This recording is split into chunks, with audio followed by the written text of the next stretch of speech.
Ngayon ay sinindihan na ang ikatlong kandila dito sa ating Advent wreath sa harapan. Ang ikatlong kandila ay kulay pink. Ang ibig sabihin niyan ay gaudete, kagalakan. Kaya nga ang ating mga pagbasa ay tungkol sa kagalakan, rejoice. Anong ibig sabihin niyan? 10 days before Christmas ay bawal na po ang mga nakasimangot. Ilang mensahe ng third candle in our Advent wreath. Kung talagang nakakunot ang inyong mga noo, pwede nyo namang i-massage yan, hilutin nyo para ma-relax. At kung yung mga bibig ninyo ay naka-slid, pwede nyo namang i-exercise para naman ay hindi tense ang inyong pagmumukha.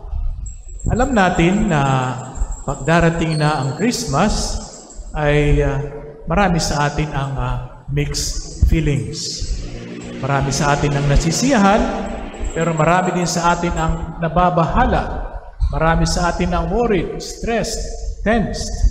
Subalit, ang ating mga pagbasa ngayong araw ay nagsasabi sa atin, kapag paparating na ang manunubos, kapag paparating na ang paggunita sa pagsilang ng ating Panginoon, dapat ang ating mga puso, dapat ang ating buhay ay mapuno ng kagalakan. At ano ang magiging dahilan ng pagiging puno natin ng kagalakan? Walang iba kundi ang ating pagiging mapagbigay. The spirit of Advent and the spirit of Christmas is about giving. Kung tayo ay mapagbigay, kung tayo ay marunong o tinuruan natin ang ating sarili na magkaloob sa iba, siguradong mararamdaman natin ang tunay na diwa ng nalalapit na pagsilang ng ating Panginoon.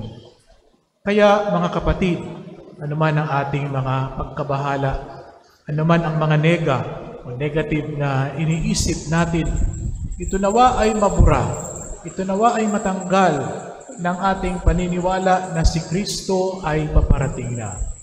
At nawa ang ating mga pamilya, ang ating buhay, ang ating mga communities at ang ating mga trabaho ay mapuno ng kagalakan dahil sa ating paniniwala at tunay na pananampalataya na si Kristo nga ay darating na sa ating buhay.